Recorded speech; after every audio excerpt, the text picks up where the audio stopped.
எரிந்து கருகிய 4 முச்சக்கர வண்டிகள்.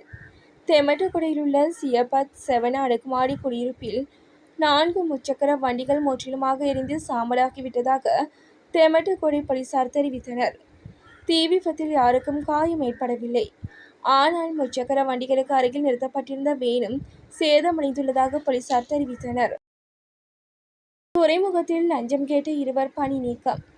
கொழும்பு துறைமுகத்தில் சரக்குகளை அகற்ற வந்த ஒரு துறைமுக எழுத்தரிடம் கூடுதலாக 30,000 ரூபாய் லஞ்சம் கேட்ட 2 துறைமுக அதிகார சபை ஊழியர்கள் இடைநீக்கம் செய்யப்பட்டுள்ளதாக அதிகார சபை மூத்த அதிகாரி ஒருவர் தெரிவித்தார். 2 தொழிலாளர்களில் ஒருவர் தற்போதைய அரசாங்கத்துடன் இணைந்து துறைமுக தொழிற்சங்கத்தின் பிரதிநிதி என்றும் கூறப்படுகிறார். EPDBயுடன் தமிழரசு பேச்சுவார்த்தை. உள்ளூராட்சி சபைகளில் கூட்டணி அமைப்பது குறித்து தமிழ் தேசிய கட்சிகளுடன் பேசுவதற்கே கட்சி தீர்மானித்துள்ளதாக இலங்கை தமிழரசு கட்சியின் நாடாளுமன்ற குழு தலைவர் சிவஞானம் ஸ்ரீதரன் தெரிவித்தார். அவ்வாறு இருக்கையில் தமிழ் தேசியத்துக்கு சட்டவிரோதமான கட்சியின் தலைவரான டக்ளஸ் தேவானந்தாவுடன் பேச்சுவார்த்தை நடத்துவது பற்றி தனக்கு எதுவும் தெரியாது எனவும் தெரிவித்துள்ளார். செம்மணி புதைகுழி விவகாரம்.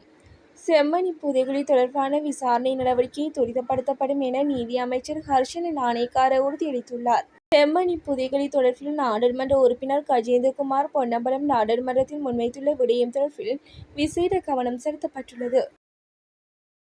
தன்னை தானே துப்பாக்கியால் சுட்டு உயிரிழந்த போலீஸ் அதிகாரி.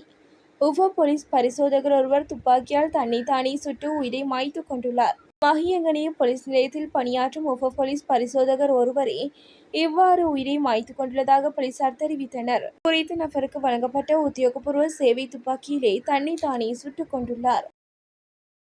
ஸ்ரீலங்கன் விமானம் அவசரமாக தரையிறக்கம். கட்டுநாயக்க விமான நிலையத்திலிருந்து சிங்கப்பூருக்கு நேற்று மாலை புறப்பட்ட UL 306 ஸ்ரீலங்கன் விமானம் தொழில்நுட்ப கோளாறு காரணமாக இந்தோனேசியாவின் மேடான் விமான நிலையத்தில் அவசரமாக தரையிறக்கப்பட்டுள்ளது. இந்தோனேசிய தொழில்நுட்ப குழுவினர் விமானத்தை ஆய்வு செய்ததுடன் கோளாறை சரி செய்ய நேரம் எடுக்கும் என தெரிவித்துள்ளார். முன்னாள் அமைச்சர் மெர்வின் சில்வாவுக்கு நீதிமன்றம் பிறப்பித்த உத்தரவு. 800 மில்லியன் ரூபாவுக்கும் அதிக பெறுமதியான சொத்துக்களை சட்டவிரோதமாக வைத்திருந்ததாக முன்னாள் அமைச்சர் மெர்வின் சில்வாவுக்கு எதிராக கொழும்பு நீதிமன்றம் குற்றச்சாட்டை முன்வைத்துள்ளது. இளஞ்சம் மற்றும் ஊழல் விசாரணை ஆணைக்குழுவினால் தாக்கல் செய்யப்பட்ட இந்த வழக்கு இன்று விசாரணைக்கு எடுத்துக் கொள்ளப்பட்ட போதே இந்த உத்தரவு பிறப்பிக்கப்பட்டுள்ளது. கோர விபத்து. மோட்டார் சைக்கிள் எதிர் திசையில் வந்த பேருந்துடன் மோதி பயங்கர விபத்தில் இளைஞன் சம்பவ இடத்திலே உயிரிழந்துள்ளார். குறித்த விபத்து இன்று குளியாப்பிட்டி மாதம்பி வீதியில் ஹனத்துள்ள பகுதியில் இடம்பெற்றுள்ளது. உயிரிழந்தவர் பத்துலு ஓய பகுதியைச் சேர்ந்த 23 வயது இளைஞர் என அடையாளம் காணப்பட்டுள்ளார். சர்ச்சையில் சிக்கிய முன்னாள் அமைச்சர். முன்னாள் மகளிர் சிறுவர் விவகாரங்கள் மற்றும் உலர் மண்டல மேம்பாட்டு அமைச்சர் சந்திராணி பண்டாரவுக்கு எதிராக கொழும்பு உயர் நீதிமன்றத்தில் குற்றப்பத்திரிகை தாக்கல் செய்யப்பட்டுள்ளது. லஞ்ச ஒழிப்பு ஆணைக்குழுவினால் தாக்கல் செய்யப்பட்ட ஊழல் குற்றச்சாட்டுகளின் அடிப்படையில் இந்த குற்றப்பத்திரிகை தாக்கல் செய்யப்பட்டுள்ளது. இதன்படி உயர் நீதிமன்ற நீதிபதி ஆதித்யா படபேந்தி முன் குற்றப்பத்திரிகை சமர்ப்பிக்கப்பட்டுள்ளது. விடுதலை புலிகளின் ஆயுதங்கள்.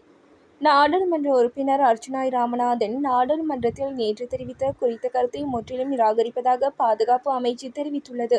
பாதுகாப்பு செயலாளர் ஓய்வு பெற்ற air vice marshal Sampath Thuyacontha இந்த விடயத்தை தென்னிலங்கை ஊடகம் ஒன்றுக்கு கூறியுள்ளார்.